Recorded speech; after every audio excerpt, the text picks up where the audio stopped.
이제 제가 첫 사역지에서 전도사로 시작했을 때입니다. 당시 이제 남자 전도사 4명이 있었는데요. 4명이 굉장히 친하게 지냈습니다. 형, 동생 하면서 친하게 지냈습니다. 근데 왜 친하게 지냈는지 지금 생각해보면 공통점이 있었습니다. 뭐냐면 100kg에 육박하는 체격을 가진 저희가 있었기 때문입니다. 그래서 당시 저희 교회에는 소문이 우리 교회는 전도사님을 뽑을 때 몸무게를 보고 뽑는구나 라는 소문이 있었습니다. 근데 어느 날 저희가 이제 함께 길을 걸어가는데 초등부 아이죠. 초등부 아이가 초등부 전도사님한테 이렇게 뻔히 쳐다보고 당당하게 묻는 거예요. 전도사님, 돼지예요? 이렇게 묻는 거죠. 초등부 전도사님이 당황하더니 이렇게 말했습니다. 아니, 저기 중등부 전도사님이 진짜 돼지야. 그 중등부 전도사가 누굴까요? 네, 접니다. 네, 그리고 그 아이가 이제 제가 있던 이제 중등부실에 달려와서 똑같이 묻는 거죠. 전도사님, 돼지예요? 그 전사님이 돼지라던데 저도 살아남아야 했기 때문에 이렇게 대답했습니다. 아닌데? 유치부 전도사님이 대장돼지인데? 그리고 그 아이는 곧장 뛰어가서 유치부 전도사님한테 가서 확인을 마친 뒤에야 만족스러운 표정으로 돌아갔습니다. 저는 근데 이때 항상 중등부 아이들만 사역하다가 초등부 아이들을 이제 처음 보면서 이런 생각을 했습니다. 정말 초등부 사역은 아무나 하는 게 아니구나. 중등부 아이들은 설교 때 아무런 반응이 없습니다. 반대로 초등부 아이들은 설교 때 반응을 합니다. 아침에 뭐 먹었는지, 어제 아빠랑 뭐 했는지, 설교 맥락과 관계없는 질문을 하는 거죠. 근데 그 중에 악의 없이 던진 이 초등부들의 어린 아이들의 한마디가 사람을 무너뜨릴 때도 있다는 것입니다. 그 순수함 때문에 우리가 웃을 때도 많지만 우리 선생님들이 상처를 입을 때도 많습니다. 그래서 그 사역을 하다 보면 근데 이 부모님의 마음을 아프게 하는 것까지 발전할 때가 있다는 것이죠. 이 초등부 학생 정도 그런 아이들의 이 순수 악은 귀여운 말썽꾸러기 정도로 볼 수 있는데 어느 순간 그 아이가 점점 자라면서 어긋나기 시작하면서 우리 기대와는 전혀 다른 방향으로 걸어가는 그러한 것을 보게 되는 거죠. 어릴 때는 교회에서 뛰어놀던 아이였는데 시간이 지나면서 예배를 멀리하게 됩니다. 말씀을 부담스러워합니다. 우리 부모 세대의 신앙을 거부하는 모습을 보이기도 합니다. 그 모습을 보는 우리 부모님의 마음은 말로 다 할 수가 없죠. 이제 자책을 하시는 거예요. 내가 뭘 잘못했을까? 어릴 때부터 교회 분명히 데리고 다녔는데 왜 이렇게 됐지? 내가 만난 하나님을 전해주고 싶었는데 왜 아이는 점점 하나님과 멀어질까? 이 어린 자녀뿐만 아니라 이미 장성한 자녀를 두고 계신 부모님의 마음도 똑같을 것입니다. 내 마음 같지 않다는 것이죠. 부모는 최선을 다했는데 아이는 전혀 다른 길을 가기도 합니다. 그래서 어떤 부모님은 이렇게 말합니다. 우리 아이는 이미 장성해서 아이까지 낳는데 늦었어요. 우리 가정은 믿음을 세우는데 실패한 것 같습니다. 이제 다 끝난 것 같아요. 근데 오늘 본문은 그런 절망에 앉아있는 가정에게 희망을 주는 말씀입니다. 오늘 본문에는 유다의 선한 왕 히스기야의 아들 므낫세가 등장합니다. 히스기야는 어떤 사람이었죠? 무너진 예배를 회복했습니다. 성전을 정결하게 하고 유월절을 회복하고 백성들을 하나님께로 돌이키려 노력했던 왕입니다. 근데 그의 아들 므낫세는 어떤가요? 아버지와 정반대의 길을 걷습니다. 성경에서 매우 어둡게 평가하고 있어요. 유다를 깊은 죄악으로 이끈 왕이라고 평가합니다. 그럼 우리는 묻게 되는 거죠. 어떻게 히스기야의 집에서 므낫세가 나올 수 있습니까? 믿음의 부모에게서 자랐는데도 왜 자녀가 하나님을 떠날 수 있습니까? 그러면 부모의 기도와 수고는 모두 헛된 것인가요? 오늘 이 말씀은 이 질문에 대답하는 겁니다. 믿음은 부모가 대신 줄 수 없습니다. 그러나 부모님이 심은 믿음의 씨앗은 결코 헛되지 않습니다. 그리고 하나님은 가장 멀리 갔다고 생각하는 우리의 가족과 우리의 자녀들도 다시 돌이킬 수 있으신 분입니다. 이 말씀으로 회복되시는 모든 축복된 가정 되시기를 주님의 이름으로 축복합니다.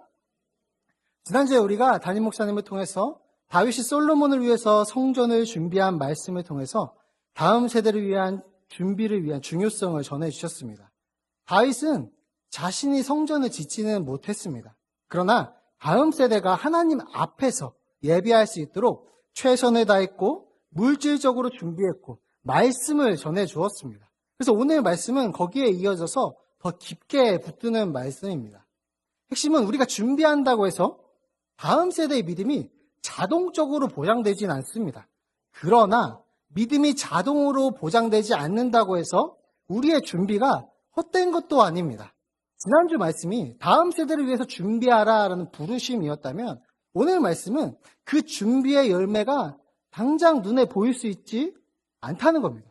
그럼에도 불구하고 포기하지 말자라는 위로입니다. 다윗은 솔로몬을 위해서 준비했습니다. 히스기야도 자기 시대에 예배와 말씀과 성전을 회복했습니다. 근데 솔로몬도 결국 무너졌고 히스기야의 아들 므낫세도 무너졌습니다. 그러면 준비가 의미 없는 것인가요? 먼저 우리가 보기엔 망한 것 같아 보이는 거죠. 근데 성경은 아니라고 답합니다. 준비는 헛되지 않습니다. 다만 준비가 하나님의 자리를 대신하진 않는다는 겁니다. 부모는 열심히 준비해야 합니다. 그리고 우리 교회는 열심히 다음 세대를 위해서 심어야 합니다. 그러나 열매는 하나님께 맡겨드리는 겁니다. 믿음은 대신 줄 수 없게 우리가 겸손히 기도해야 하고요. 준비는 헛되지 않게 우리는 끝까지 심어야 합니다. 그래서 우리가 오늘 말씀을 읽을 때에 이 소망을 놓지 않았으면 좋겠습니다. 오늘 본문 2절을 같이 다시 한번 읽어보겠습니다. 시작. 여호와 보시기에 악을 행하여 여호와께서 이스라엘 자손 앞에서 쫓아내신 이방 사람들의 가증한 일을 본받아. 므낫세가요, 굉장히 긴 기간을 통치했습니다. 근데 성경은 그 므낫세의 긴 통치 기간을 한 문장으로 요약합니다. 여호와 보시기에 악을 행하였다. 성경에서 왕을 평가할 때 가장 중요한 기준은 백성들의 인기나 정치적인 업적이 아닙니다. 성경의 기준은 일관됩니다. 여호와 보시기에 어떠했는가. 그래서 충격적인 것은 그가 누구의 아들이냐는 사실입니다. 므낫세는 히스기야의 아들입니다. 히스기야는 무너진 성전을 회복했고 예배를 회복했고 백성들을 하나님께로 돌이키려 했던 왕입니다. 그런데 그 아들 므낫세는 아버지가 헐어버린 산당을 지금 다시 세웁니다. 바알을 위해서 제단을 쌓습니다. 아세라 목상을 만들어옵니다. 심지어 여호와의 성전에 우상을 가져옵니다.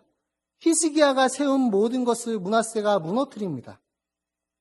히스기야가 회복한 것을 므낫세가 더럽히기 시작합니다. 히스기야가 하나님께 돌려오는 백성들을 므낫세는 다시 죄악의 길로 이끌었습니다. 여기서 이제 우리의 질문이 생깁니다. 어떻게 믿음의 히스기야의 집에서 므낫세가 나올 수 있나? 이 질문은 오늘 많은 어른 세대의 고민과 질문이기도 합니다. 우리는 예배드리며 살았는데 왜 다음 세대는 예배를 떠났지? 나는 말씀으로 키우려 했는데 왜 다음 세대는 말씀을 부담스러워할까? 내가 실패한 부모인가? 내가 실패한 세대인가? 성경은 이 질문 앞에서 우리에게 균형을 알려줍니다. 믿음은 유전되지 않는다는 거죠. 믿음은 자동으로 상속되지 않는다는 겁니다. 부모의 믿음이 자녀의 믿음을 대신하지 못합니다. 그래서 우리 성경 에스겔 18장 20절에서는 이렇게 말합니다. 범죄하는 그 영혼은 죽을지라. 아들은 아버지의 죄악을 담당하지 아니할 것이요 아버지는 아들의 죄악을 담당하지 아니하리니 의인의 공의도 자기에게로 돌아가고 악인의 악도 자기에게로 돌아가리라. 이 말씀은 각 사람이 하나님 앞에서 자기 책임을 지는 존재임을 말해줍니다. 이 원리는 우리 신앙에도 동일하게 적용됩니다.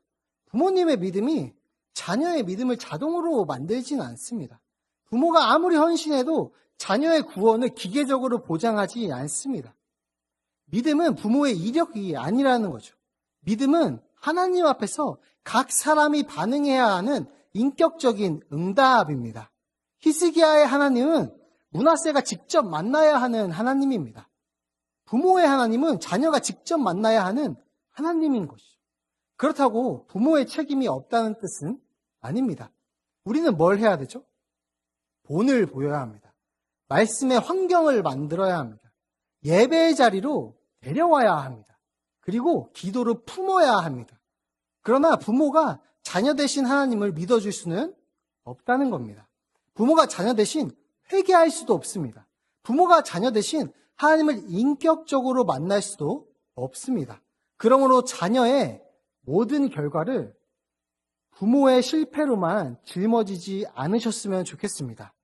근데 반대로 그렇다고 신앙의 책임을 아예 내려놓으셔도 안 됩니다. 부모는 길을 보여줄 수 있지만 자녀는 대신 걸어줄 수 있습니다. 근데 여기서 설교를 마치면 안 됩니다. 믿음은 자동으로 상속되지 않습니다. 여기까지만 말하면 우리 마음속에 낙심이 찾아오게 됩니다. 그럼 우리가 노력한 것은 다 소용없는 것인가? 어려서부터 예배드리게 한 것이 아무 의미 없는 것인가? 기도하고 말씀을 가르친 것이 다 헛된 것인가? 아닙니다. 믿음은 강제로 물려줄 수 없습니다. 그러나 믿음의 토양을 준비하는 일은 결코 헛되지 않습니다. 히스기야의 준비는 실패였나요? 히스기야가 성전을 회복한 일은 아무 의미가 없었나요? 결코 그렇지 않습니다. 하나님 앞에 순종은 결과가 보이기 전에, 결과가 나타나기 전에 이미 가치가 있습니다. 그 시편에서는 이렇게 말합니다. 우리 시편 126편 5절부터 6절 함께 읽겠습니다. 시작. 눈물을 흘리며 씨를 뿌리는 자는 기쁨으로 거두리로다. 울며 씨를 뿌리러 나가는 자는 반드시 기쁨으로 그 곡식단을 가지고 돌아오리로다. 아멘. 씨를 뿌리는 사람은 당장의 열매를 보지는 못합니다. 씨앗은 흙 속에 묻히기 때문이죠. 보이지도 않습니다. 그러나 씨앗은 결코 사라진 것이 아니죠. 보이지 않는 곳에서 기다리고 있습니다. 우리 부모 세대가, 어른 세대가 드린 예배들도 그렇습니다. 그리고 어릴 때 우리 아이들에게 들려준 말씀도 동일합니다. 아이들이 가정에서 본 부모님들이 기도하는 모습도 동일합니다. 교회에서 경험한 다음 세대가 경험하는 찬양과 예배도 동일합니다. 지금은 자녀가 거부하는 것처럼 보일 수 있습니다. 지금은 아무 효과가 없는 것처럼 보일 수 있습니다. 오히려 아무리 노력해도 더 멀리 가는 것처럼 보일 수 있습니다. 그러나 중요한 것은 말씀은 사라지지 않습니다. 물론 조심해서 말해야 합니다. 성경은 히스기야의 신앙교육 때문에 므낫세가 회개했습니다 라고 직접적으로 말하진 않습니다. 그래서 우리가 그것을 확정적인 원인처럼 말할 수는 없지만 이렇게는 말할 수 있죠. 므낫세가 하나님께 돌아갈 수 있었다는 것은 적어도 그가 돌아갈 하나님을 이미 알고 있었다는 겁니다. 그는 히스기야의 집에서 자란 사람이었습니다. 아버지가 성전을 회복하고 예배를 회복하고 하나님께 돌아가는 길을 외쳤던 그 집에서 자랐습니다. 근데 어떻죠? 므낫세는 당장 그 모든 것을 거부했습니다. 당장은 지금 히스기야가 세운 것을 무너뜨렸죠. 그러나 므낫세가 인생의 밑바닥에서 하나님이 그를 낮추실 때 하나님은 지금 그 안에 남아있던, 보았던, 들었던 말씀의 기억, 예배의 기억, 돌아갈 길의 기억을 사용하신 겁니다. 어린 시절의 신앙교육은 당장 눈에 보이는 순종을 만들 수도 있고 만들지 못할 수도 있습니다. 그러나 그게 실패한 것이 아니라 그 자녀의 인생이 무너졌을 때 돌아갈 길을 알려주는 표지판이 될 수 있다는 겁니다.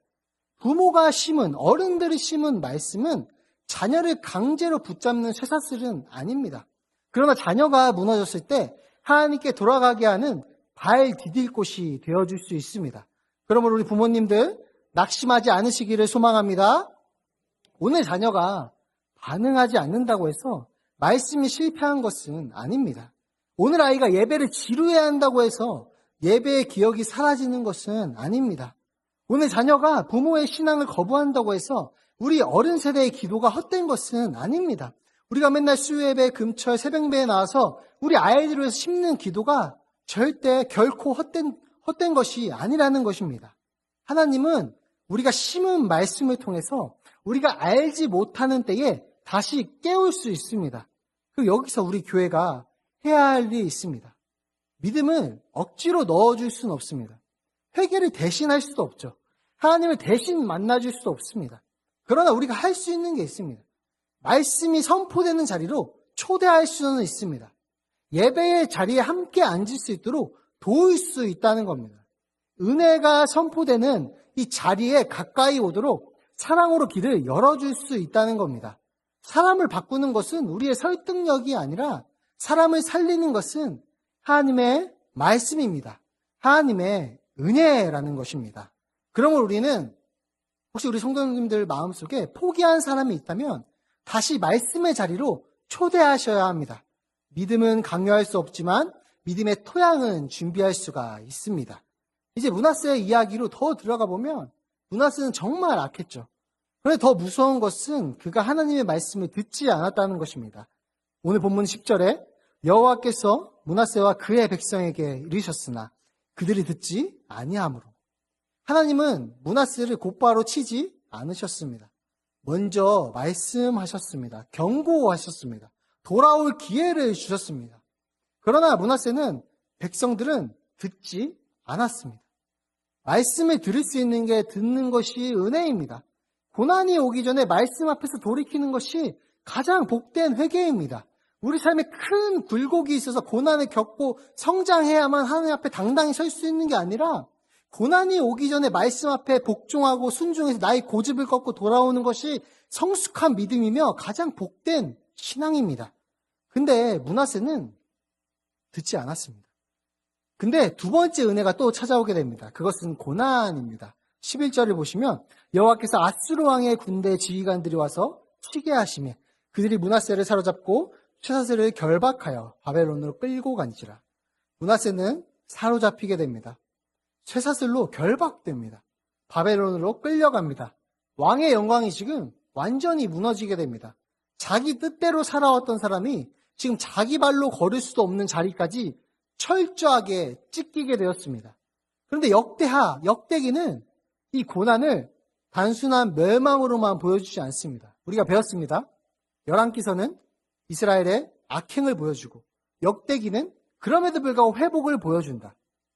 이 고난은 므낫세를 하나님 앞에서 낮추는 도구가 됩니다. 물론 고난 자체가 자동으로 사람을 변화시키진 않습니다. 중요한 것은 고난 자체가 아니라 그 고난 속에서 하나님 앞에 낮아지는 것입니다. 지금 므낫세는 고난 속에서 낮아졌습니다. 12절을 보시면 그가 환난을 당하여 그의 하나님 여호와께 간구하고 그의 조상들의 하나님 앞에 크게 겸손하여. 그는 지금 간구했습니다. 하나님께 부르짖었습니다. 자격이 있어서 부르짖은 것도 아니고 공로가 있어서 하나님을 찾은 게 아닙니다. 무너진 자리에서 찢어진 마음을 가지고 하나님께 매달린 것입니다. 그리고 13절은 하나님께서 그의 기도를 받으셨다고 그의 간구를 들으셨다고 말합니다. 우리 함께 13절 읽어보겠습니다. 시작.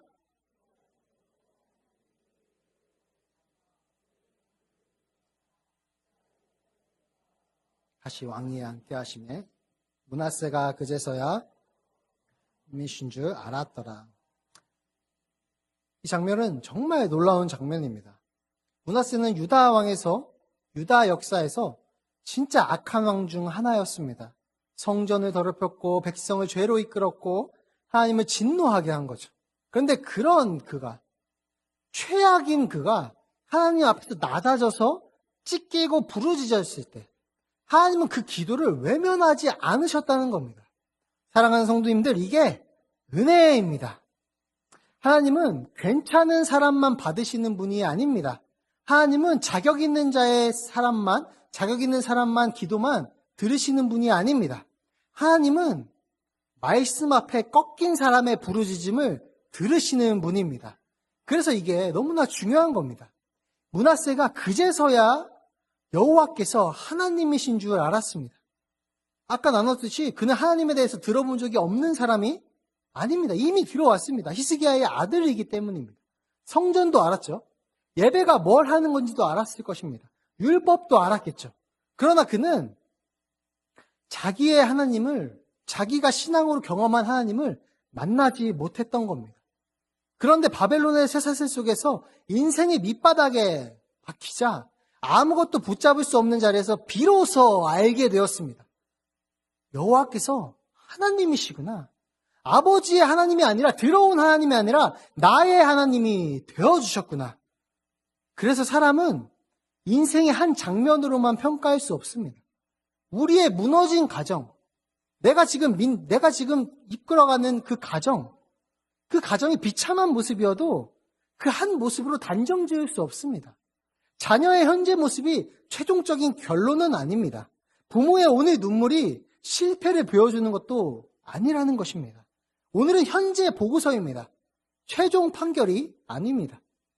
자녀가 지금 예배를 떠나 있을 수 있죠. 우리 형제자매, 우리 가족들이 예배를 떠나 있을 수 있습니다. 남편이 지금 영적으로 믿음에 무관심할 수 있죠. 아내가 지금 영적으로 지쳐 있을 수 있죠. 나 자신도 우리도 무너져 있을 수 있습니다. 그러나 그 모습만 보고 오늘의 모습만 보고 끝이라고 말하시면 안 됩니다. 하나님은 우리가 마지막이라고 부르는 자리에서도 아직 일하고 계시기 때문입니다. 하나님은 가장 멀리 간 사람도 돌이키실 수 있는 분입니다. 부모가 닿지 못하는 자리에도 하나님은 닿으실 수 있는 분입니다.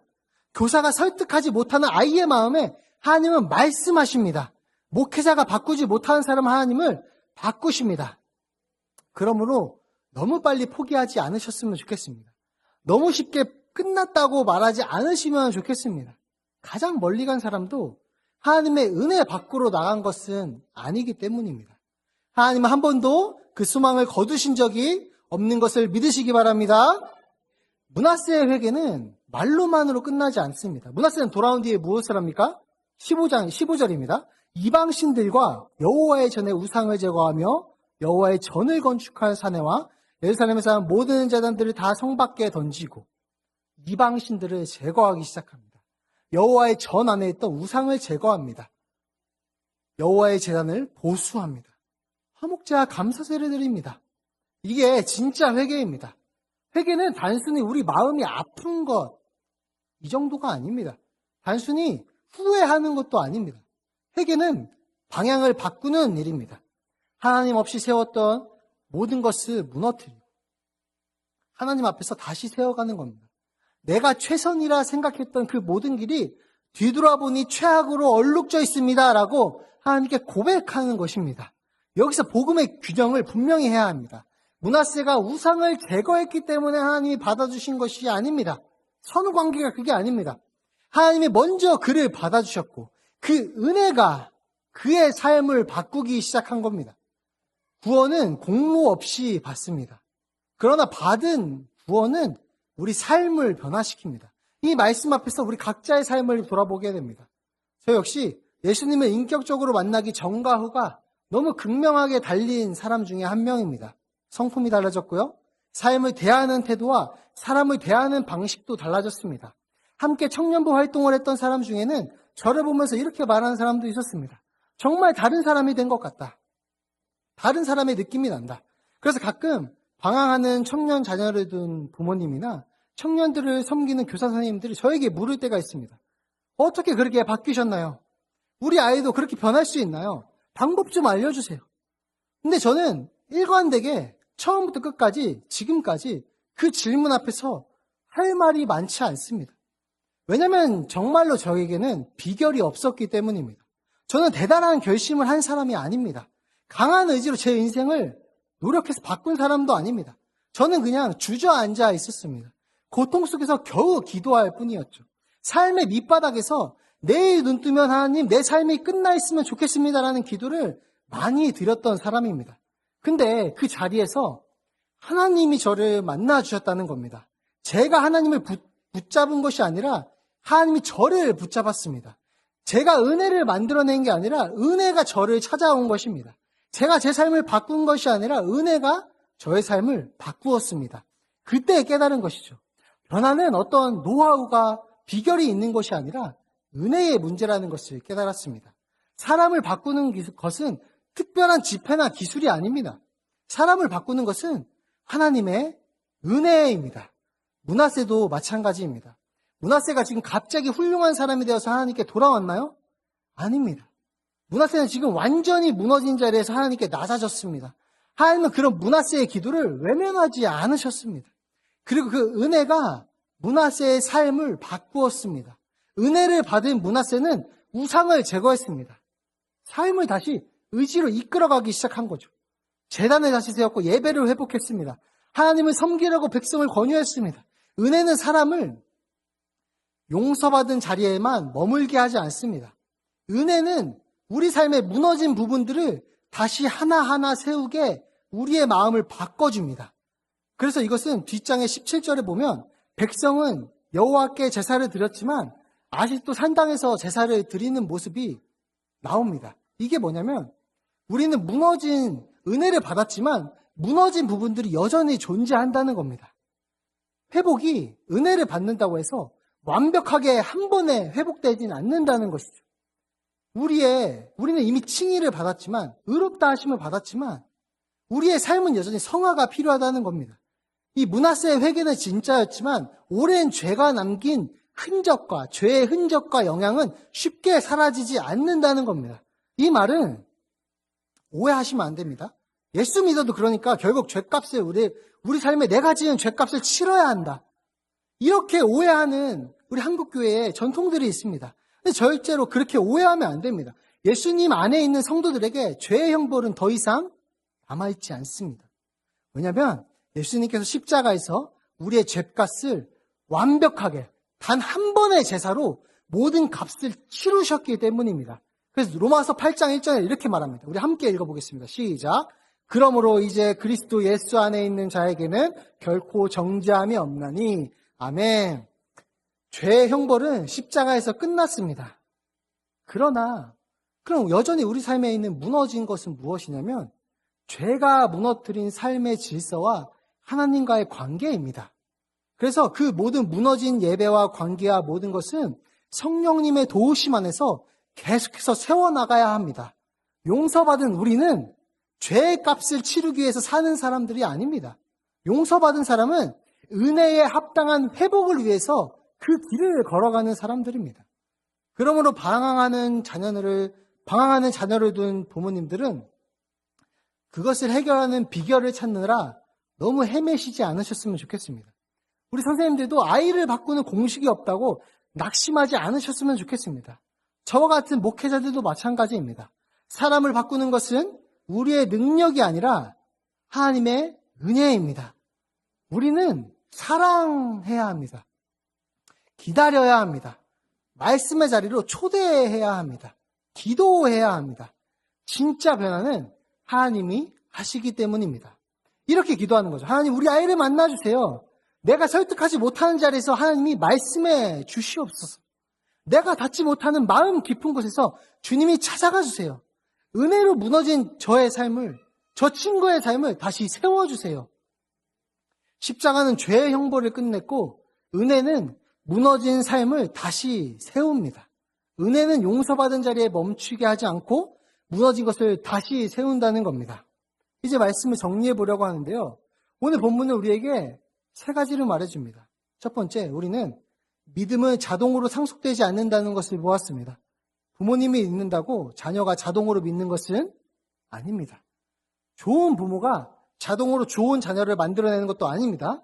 그러나 우리가 우리의 언약을 믿고 믿는 부모님 아래서 태어난 자녀들은 하나님께서 구원하실 것을 신뢰하고 확신하면서 유아 세례를 주는 겁니다. 하나님, 이 아이를 살리실 것을 내가 전적으로 신뢰합니다.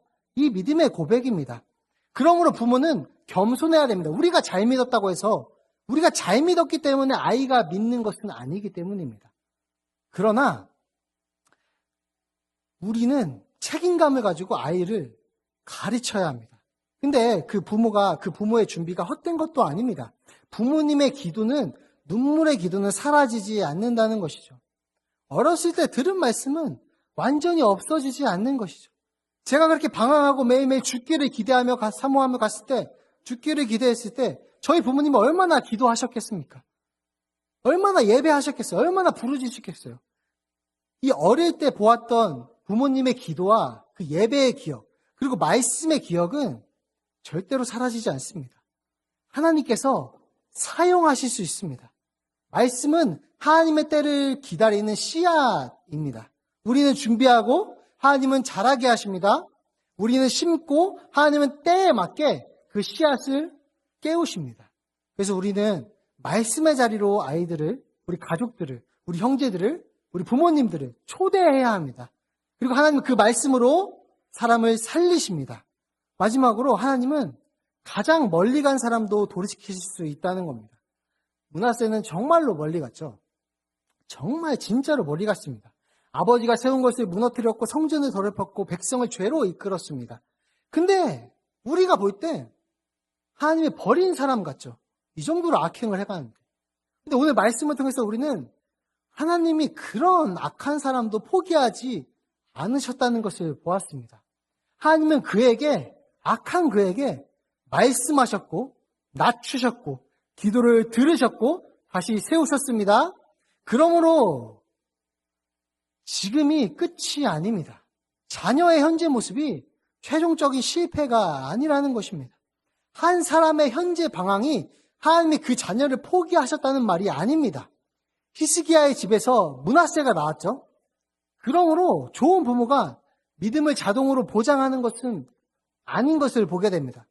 근데 뒤에를 읽다 보면 히스기야의 집에서 므낫세가 나오고 므낫세의 집안에서 요시야가 나오게 됩니다. 그러므로 무너진 한 세대를 보고 너희 가정은 이미 끝났어. 믿음의 전수가 이루어지지 않았어. 이렇게 말할 수도 없는 것입니다. 믿음을 우리가 부모가 자녀의 마음에 억지로 넣을 수는 없지만 말씀의 자리를 마련할 수는 있습니다. 기도의 울타리도 세울 수 있습니다. 예배의 본을 보일 수 있습니다. 반대로 우리 자녀된 우리는 부모의 믿음으로 살 수 없다는 것을 깨달아야 합니다. 하나님은 우리가 직접 만나야 하는 하나님입니다. 아버지의 하나님, 어머니의 하나님으로만 살아서는 안 된다는 것이죠. 나의 하나님을 만나야 합니다. 교회는 그러므로 우리가 보는 다음 세대를 너무 빨리 평가하지 말아야 합니다. 어떤가요? 우리 다음 세대 청년들? 기도에 열정도 없는 것 같아 보이고 우리만큼 열정이 없는 것 같아 보입니다. 제대로 믿지 않는 것처럼 보이죠. 그러나 너무 빨리 평가하면 안 됩니다. 지금 흔들린다고 끝난 것이 아니기 때문입니다. 본질은 바뀌지 않지만 여러 가지 방향들이 변하면서 그들의 예배드리는 모습이 변하면서 하나님을 신실하게 믿는 그 믿음의 세대는 여전히 남아있기 때문입니다. 지금 아이가 멀리 있다고 버림받은 것이 아닙니다. 교회는 판단하는 곳이 아니라 기도하고 품고 기다리는 공동체가 되어야 할 줄 믿습니다. 믿음은 보장할 수 없기에 우리는 겸손히 기도해야죠. 그러나 준비는 헛되지 않게 우리는 끝까지 심어야 합니다. 믿음은 대신 줄 수 없지만 하나님은 우리가 심은 말씀과 기도를 결코 헛되게 하지 않으실 줄 믿습니다. 하나님은 한 영혼을 살리실 때 우리의 기도와 우리의 사랑과 우리의 섬김까지도 그분의 선하신 계획을 이루는 통로로 사용합니다. 우리가 아이들을 위해서 여러 가지 사역을 하고 재정을 투자합니다. 그게 당장에 결과물이 보이지 않을 때가 많습니다. 그래서 우리 쉽게 이거 결과물이 없네. 투자 줄이자. 이렇게 할 때가 많지만 오늘 성경은 그런 것을 하나님께서는 그 투자를 우리의 열심을 잊지 않으신다는 것을 보여줍니다. 언젠가 그 아이들이 낙심할 때에 오늘 이 자리에서 들었던 말씀 한마디가 기억나서 그 아이의 인생을 송두리째 바꾸는 복음의 기회로 하나님은 사용하실 겁니다. 그러므로 우리가 모든 심은 말씀과 기도, 다음 세대를 위해서 드린 모든 준비와 수고는 결코 헛되지 않습니다. 우리의 작은 순종까지도 도구로 삼으시며 신실하신 주님을 신뢰하며 끝까지 포기하지 않으시는 저와 여러분들 되시기를 주님의 이름으로 축복합니다.